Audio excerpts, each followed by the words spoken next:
It's been a month since fiscal year 2025 ended and federal agencies remain closed.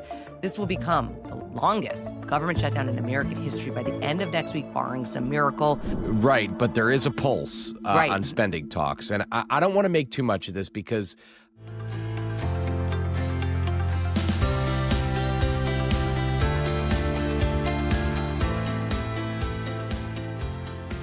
Good morning, I'm Anna Palmer. And I'm Jake Sherman. And welcome to the Daily Punch, brought to you by Punchbowl News. It's Thursday, October 30th, 2025. Let's get into the mix. Here are your Washington headlines of the day. Number one, we've got the latest on the government shutdown. Number two, Ohio's surprising redistricting compromise. And number three, Punchbowl News Policy Tech has the latest on an effort to take on Apple and Google's smartphone app stores. Happy Thursday, Jake. Happy Thursday. Happy Halloween Eve. There you go. I hope everybody's got their costumes for the kiddos. I've already been seeing a bunch of them on Capitol Hill, which has been kind of fun. Let's talk about some news here. President Donald Trump says he has reached a trade deal with China. In his telling, the agreement will have China begin buying soybeans and oil and gas from the United States. Trump said China will also continue the flow of rare earth materials. In exchange, Trump will cut tariffs on Chinese goods.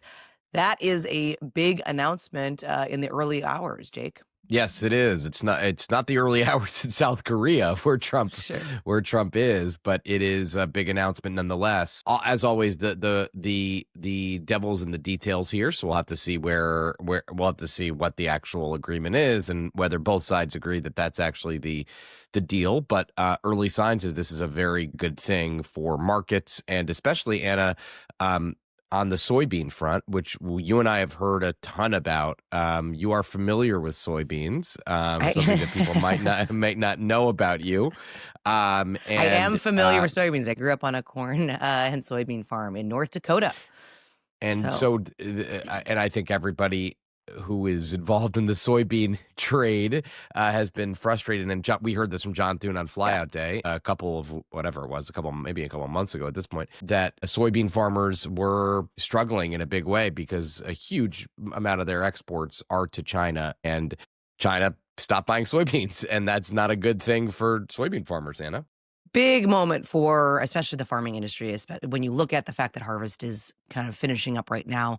The need to sell and, recoup payment there is a big time here, and certainly something that the administration has been very focused on, whether or not they were going to need to do some kind of a bailout for the farming industry or not. Which they still might, right?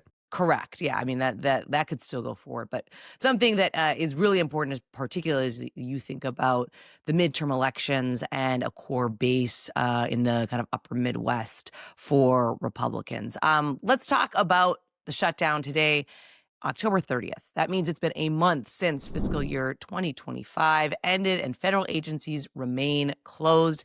This will become the longest government shutdown in American history by the end of next week, barring some miracle. The Senate is heading home this afternoon with doing anything to reopen the government. I mean, there's been no movement when it comes to figuring out or a deal making or a gang coming together vis-a-vis the big issue here, which is the Obamacare subsidies, Jake. Right, but there is a pulse on spending talks. And I don't want to make too much of this because I want to repeat again that this shutdown is not about the spending process. This is a shutdown about another issue. Now, there are huge problems in the spending realm also, but that's, again, not what this shutdown is about. It's about Obamacare and the huge, massive disagreements between the two parties on Obamacare. But there is discussion. There are talks about an appropriations process that would seek to jumpstart the spending talks. And the idea is let Congress do what it does and figure out the spending talks and urge Trump and allow Trump to deal with the other stuff, which is Obamacare. Now, this is a bank shot. But we've been frozen for so long that any sign of life is a good sign, and everybody is looking for progress in some way. Now, unless Republicans decide to negotiate on ACA subsidies, which they say they won't, or Dems are willing to accept a Republican compromise that healthcare talks will start after the government is open, which they say they can't, the shutdown will drag on.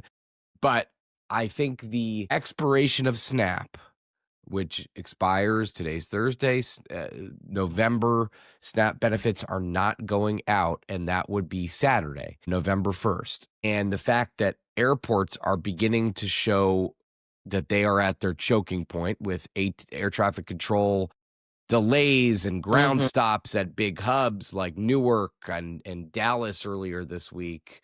I don't know if they were officially ground stops. I know in some places they were, but there's been a lot of delays. I mean, if nothing else, then you can see the cracks in the system, right? And the fact that we've got news this morning that you got JD Vance, the vice president, meeting with the airline and regulatory community because of out of concerns for these issues. Yes. So all of that is positive. And Dems have taken a hard line on not separating Obamacare from the spending process. That's what this would effectively be doing, right? It would be saying, let's make progress on one and not the other. Chuck Schumer's going to have to change his position because what he's going to have to say is the Obamacare negotiations are clearly stuck, but we can make progress on this other bucket of spending issues. But again, spending's not the problem, but they're trying to, this is like one of those, AED machines. They're trying to shock the patient and the patient being Congress back to life. And it's a bank shot, but Lord, do we need some sort of something to get this thing moving again? Yeah, I mean, listen, at the end of the day, it doesn't feel like there's been any movement, right, at all when it comes to the Obamacare issue. Now, if you're able to find a pathway forward with Senate Appropriations Committee Chair Susan Collins on, kind of a minibus or combining a couple of these different spending bills, certainly is something where you could see, a way out of this for Democrats to find some kind of a win, not on the kind of core issue, but on the overall spending issue. And this is this 3-bill minibus. The Senate's already passed, which would cover agriculture, military, construction, VA, and the legislative branch. So going to be interesting to see what happens there. But it's not as if what's happening in the Senate then reflects reality in the House, right? I mean, this could be a big problem for not only House Republicans, but House Democrats as well, Jake. Well, yes, the rubber's going to meet the road. And I've been saying this now for months, and maybe no one cares or listens, but I hope they do, because whatever spending bill comes out of a bipartisan negotiation in the Senate and into conference committee is going to be a huge problem for Mike Johnson. I'm just being honest with you. And listen, part of this is avoiding a full year CR, but I just want to make clear that that's the case. So that's number one. Number two, for Jeffries, they have said they're not opening the government without a deal on Obamacare. so like, again, maybe this jumpstarts Trump into life and he gets involved in the negotiations. That would be a cave for Republicans for sure, but we'll have to see how Jeffries and his leadership team, Catherine Clark, is on flyout day today, so we'll see how she reacts to this development. But any sign of faint movement and life is a good sign. All right, let's go to the number 2 story of the morning. Ohio Republicans cut a redistricting deal with Democrats. This is a shocker. We've got some news this morning that Republicans on the Ohio's Redistricting Commission struck this deal with Democrats on a compromised congressional map after hours of late-night deliberations. Allie Mutnick doing some great reporting here. But this is a really big deal because Ohio was one of the places where the Trump administration thought they had an advantage. Ruby red Ohio, as we've seen it move and shift over the past several different cycles. But this map is more favorable to Democrats than a lot of us necessarily expected, Jake. This is really complicated. So if the Redistricting Commission comes up with a map that that is supported by some Democrat on the Redistricting Commission, it can't be turned over by a referendum. It looks like they have a deal which would put in a new map for 2026, which would draw Amelia Sykes into a slightly more favorable Northeast Ohio district. Greg Landsman would be in a redder Cincinnati area district. Marcy Kaptur will see her Northwest Ohio district become slightly more red. And these are all Democrats, so important. All Democrats. Sorry, just yes. When you think about this is Democrats. They're changing the districts, but they're not, Xing them out here. They're not totally screwing them. They're only slightly screwing them. And Joyce Beatty in Columbus and Chantel Brown in Cleveland remain deep blue seats.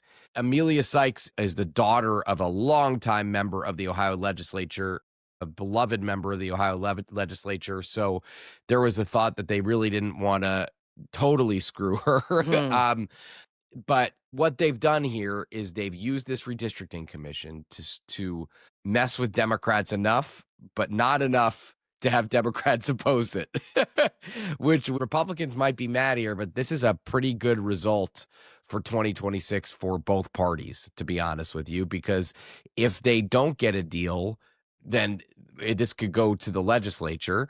And if they get a deal that only Republicans support, then Democrats could contest it in a ballot, basically in a referendum, and the current map could be locked in place for 2026. So this is a big deal, a great scoop by Allie. Republicans always thought Ohio would be the place that they got, 2 or 3 seats, and they're not getting that. Yeah, I mean, I think it also comes on the heels of Democrat success in California, right, on this Prop 50. You look at the people weighing the political calculus here, and it would have been super costly. It's not necessarily would have been successful, but this takes a lot of the complication out of it, to your point of having to kind of go back to the state legislature, a referendum, all kinds of different things. Important to note, the Redistricting Commission will meet today at 4 p.m. ahead of its October 31st deadline to submit the map. Right up to the deadline. All right, Jake, let's move on to the number 3 story of the morning from our Punchbowl News policy coverage in the tech space. The bipartisan House duo behind a bill that would take on Apple and Google's smartphone app stores is ramping up their push to get support for the measure on Thursday. Ben Brody here reporting on the effort by Representatives Kat Cammack from Florida, the Republican, and Lori Trahan, the Massachusetts Democrat, coming as the House Energy and Commerce Committee moves to finalize a package of bills aimed at protecting kids online, a potential vehicle for the 2 lawmakers' legislation. Interesting stuff, Jake. You don't often see people taking on Apple and Google here in Washington.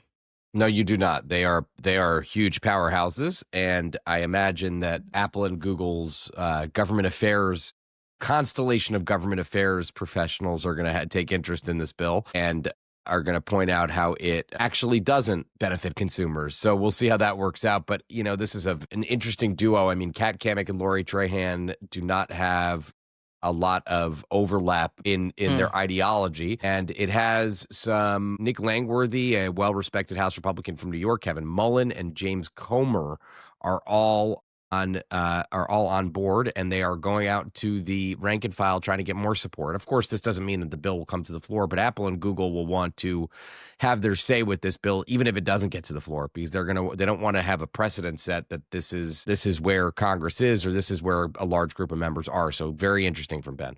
One quick note, we are partnering with Goldman Sachs 10,000 Small Businesses Summit. Yesterday, we had Representative Adrian Smith, the Republican from Nebraska, on stage with our very own Andrew Desidero and myself. This morning at 9:15, you can stream a conversation that we were doing with Senator Ben Ray Lujan.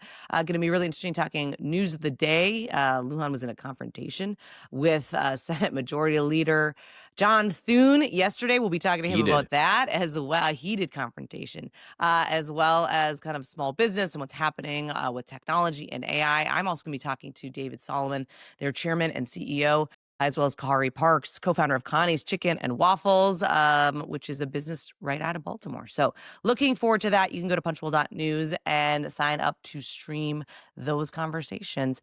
Thanks so much for listening. We appreciate it. If you like the Daily Punch, share it on social media. Tell your friends. It's the best way for folks to find out about us. Have a great day and stay safe, everybody.